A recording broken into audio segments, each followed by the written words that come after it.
Joel Embiid is a great player, one of the best bigs in basketball history. Flops.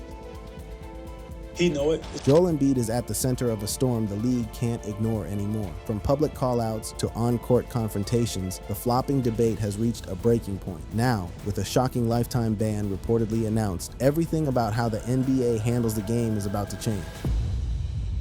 How one Twitch stream set the NBA on fire. On May 3rd, 2026, Jaylen Brown sat down in front of a camera the day after his Boston Celtics blew a 3-1 series lead to the Philadelphia 76ers. Game 7 had ended the night before. Joel Embiid had put up 34 points, the Celtics were out of the playoffs, and Brown was on Twitch. What he said on that stream is the reason we are here. I mean, this is my personal opinion on basketball. Some of y'all might disagree. You know what I mean? But argue with your grandma. Flopping has ruined our game. Brown was just getting started. He went on to name Embiid directly. Joel Embiid is a great player, one of the best bigs in basketball history. Flops. He know it. He kept going. He told viewers this was not breaking news. He said he could clip it up and prove it. He told the paid accounts on social media to post whatever they wanted. This ain't breaking news. This ain't, you know what I mean? It is what it is. I can clip it up. That was the spark. Within hours, the clips were on every NBA page on Instagram, every NBA account on X, every NBA subreddit. The headlines started rolling in. The Athletic ran a full breakdown of the stream. The New York Post pulled the post-game quotes. CBS Boston covered the Twitch session in detail, but Brown had not started on Twitch. He started on the court. After Game 7 ended, Brown stood in front of reporters and said it plain. He told them the Celtics had tried different things on Embiid. He said Embiid was a big body. Then he said Embiid was flopping around and got extra calls that the league rewarded him for. That was the on-court version. The Twitch version was the louder version. Both versions were saying the same thing. The series itself made the words land harder. The Celtics had been up 3-1. They had control. Then Embiid came back from his appendectomy recovery. The Sixers won 3 straight, and Boston went home. Embiid scored 34 in the closer. Brown watched the season end from the losing locker room. So when Brown said flopping ruined the league, the timing made everyone listen. The reaction was split before the day was over. Stephen A. Smith called the comments an awful, awful look on First Take. The Get Up panel with Jay Williams and Monica McNutt agreed flopping was a problem, but said the timing made Brown look like he was making excuses. Jeff Schwartz from Fox Sports called the stream soft and whiny. On the other side, fans pulled up old clips. They found Embiid flailing backwards on light contact. They found him selling fouls in the post. They found compilations going back years. The phrase, "he flops, he knows it," became a meme by the end of the day. Embiid himself did not respond on social media. The Sixers were getting ready for the New York Knicks in the second round. Game 1 was days away. The team had bigger things to focus on. But the conversation Brown started was not going away.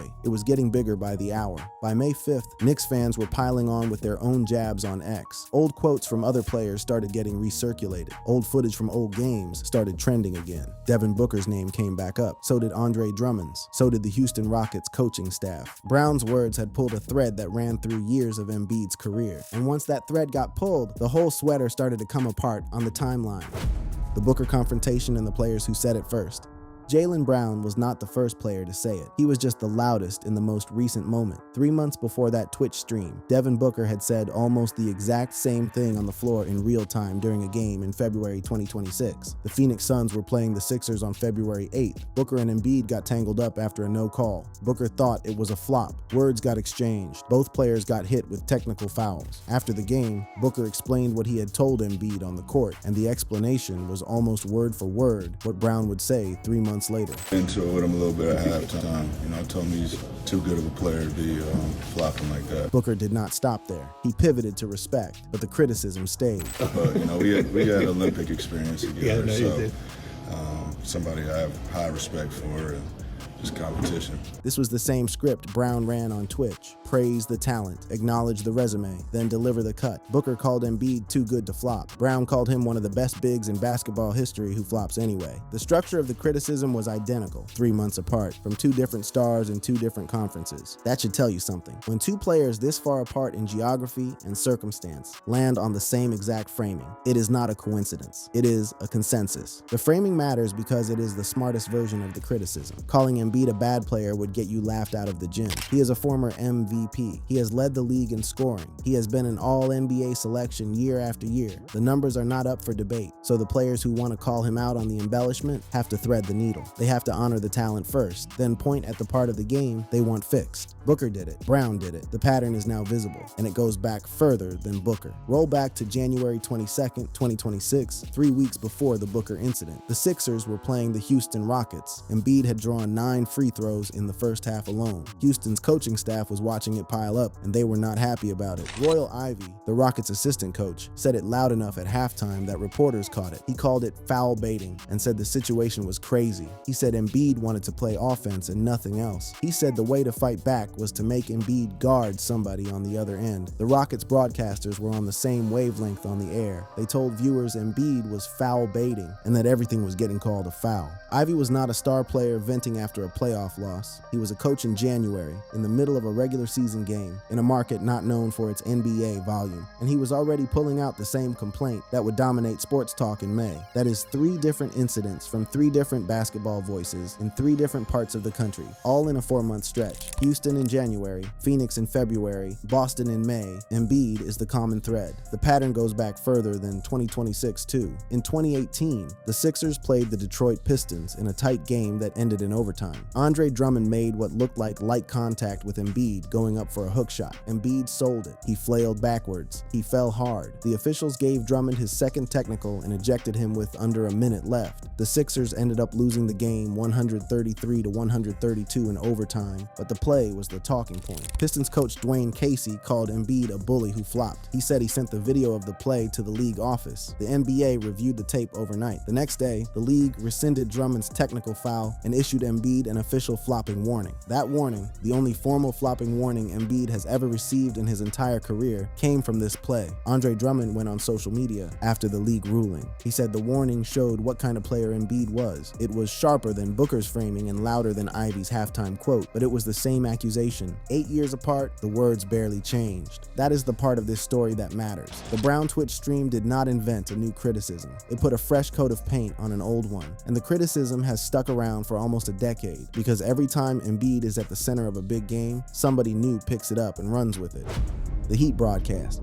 If players and coaches were the first wave of critics, broadcasters were the second, and the broadcasters might have been the most damaging because broadcasters do not have a horse in the race. They are not trying to explain a loss. They are not protecting a teammate. They are sitting at the table, calling the game in real time and reacting to what the camera shows them. When a broadcaster sounds frustrated, it is because the basketball itself has frustrated them. That is what happened in Miami on March 30th, 2026. The Sixers were in town for a regular season tilt against the Heat. Bam Adebayo was guarding Embiid. Embiid was doing what Embiid does in the post, backing his man down, gathering, going up. But on possession after possession, the ball stopped being the focus. The bodies became the focus. Embiid would feel a forearm or a hand and crumple. Adebayo would back off. The whistle would either come or not come. The tape was awkward. The broadcast was more awkward. By the first quarter, the Heat announcers had stopped pretending they were neutral. They told the audience flat out that you could not put your hands on Embiid because he would flop. They pointed out that Adebayo had to physically back up to avoid the contact, because contact was the trigger for the fall. They called out specific possessions in the broadcast, one around the 9-minute mark of the first quarter, another around the 7-minute mark, where Embiid initiated the contact himself, then sold the call when nothing was given to him. The clips ran wild on Threads and Instagram by halftime. Hoops accounts pulled the broadcast audio and looped it. The comment sections turned into long debates. Fans called the basketball unwatchable.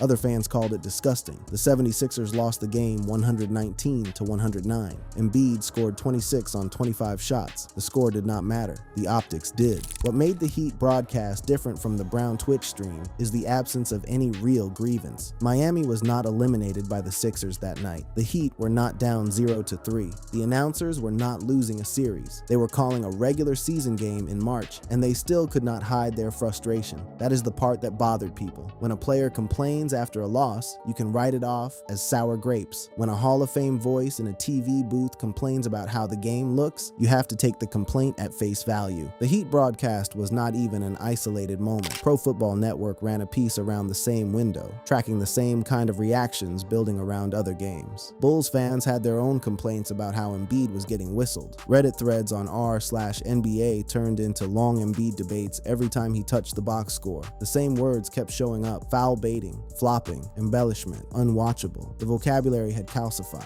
And once a vocabulary calcifies, a player gets stuck in it. That is how labels work in the NBA. James Harden was a foul drawing artist long after he stopped pulling the rip-through move. LeBron James caught flop accusations for years, even when he was barely doing it. Once the league decides what your reputation is, every play gets read through that lens. Embiid is now in that lens. Every fall is the flop. Every whistle is the bait. Every long stretch at the line is the proof. Even when the contact is real and the call is right, the conversation still defaults to embellishment because the conversation has been going on so long that nothing else fits the script. The numbers complicate this picture, and the picture is worth complicating. Embiid is a 7-footer who plays in the post against bodies that hit him hard every night. He absorbs punishment that smaller players never have to deal with. He has had real injuries: a meniscus, an orbital bone, an appendix removal that knocked him out of half a season. The free throws are partly the byproduct of being big in a league that does not always protect bigs. The dramatic falls are partly the byproduct of years of accumulated damage to a body that was never going to last long anyway. You can hold both things in your head at the same time. The contact is real, and the embellishment is also real. The whistles are sometimes earned, and the falls are sometimes oversold. Brown said it himself on the Twitch stream. Embiid is one of the best bigs in basketball history. Booker said it on the court. Too good of a player to be doing this. The criticism is not that the man cannot play. The criticism is that a player this good does not need to add the theater on top. And the theater is what makes the basketball look bad on television. Miami in March was the moment that became impossible to ignore. The cameras caught it. The announcers said it. The clips traveled. By the time the playoffs started, every Sixers opponent already had the script in their pocket. Boston pulled it out in early May. The Knicks are about to pull it out next. The Heat did not start the conversation. They just made sure the league could not pretend the conversation was going to die.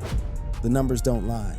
Numbers do not lie, but numbers also do not finish sentences for you. You have to put them next to the right context to get the truth out of them. And the Embiid free throw numbers are exactly that kind of stat. They look damning at first glance. They look defensible at second glance. They tell the whole story only if you let them sit alongside the eye test, the rule book, and the rest of the league. Across the 4 games Embiid played in the Boston series, he attempted 37 free throws. That is a heavy number on its face. Spread across 4 games, it averages out to over 9 attempts a night. For a player coming back from an appendectomy, that is a remarkable workload. For an opponent watching it pile up in real time, that is a number that turns into a grievance fast. Brown saw that number stack up and decided the calls were the reason his team was going home. Zoom out a little though, and the number stops looking unprecedented. Embiid has led the NBA in free throw attempts in multiple seasons. Drawing fouls is part of the job description for any elite scorer. The biggest names in scoring history all built parts of their game around getting to the line. Shaquille O'Neal, Kareem Abdul-Jabbar, the guards who came after them. Embiid is doing what every dominant scorer has always done. The wrinkle is that he is doing it while cameras are running at 4K resolution, and every fan has a clip-up account in their pocket. That is the trap the modern NBA has built for big men who get to the line. Every fall is now reviewable in slow motion by 1 million amateur referees on X. Every whistle becomes a referendum on whether the contact deserved a call. The game has not changed, but the surveillance has, and the surveillance does not flatter anyone who relies on contact for points. The fans have already started prepping the Knicks series with this exact framing. The 76ers and Knicks are starting their second round series with Game 1 imminent as of May 5th. Knicks fans have been on social media for days, warming up the same complaints Brown made on Twitch. Some posts are crude. Some are calling Embiid a flopper outright. Some are comparing him unfavorably to Jalen Brunson and calling Brunson a more honest version of the foul-drawing star.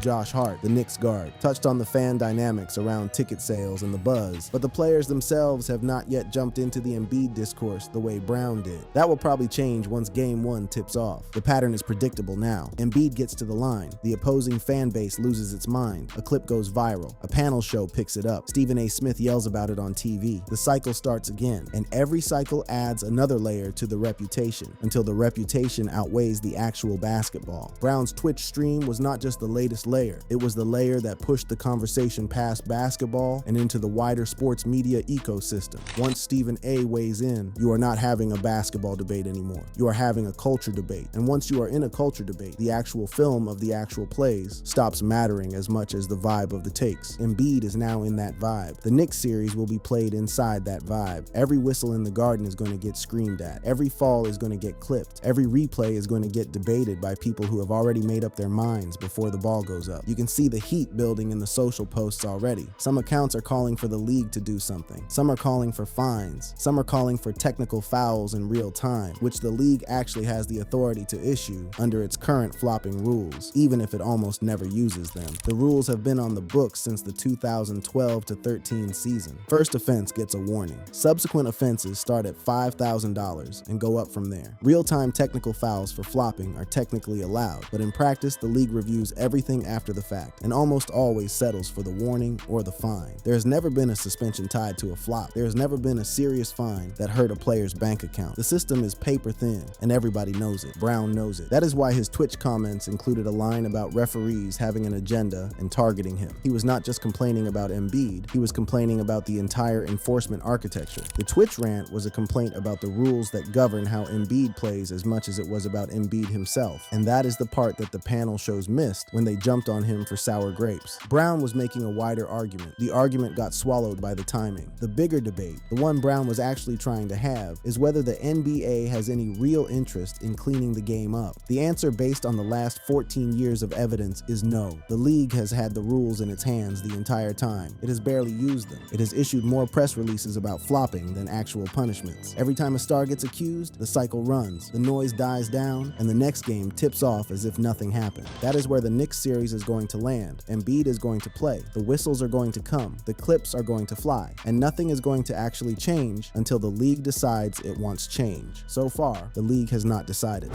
The verdict on the lifetime ban.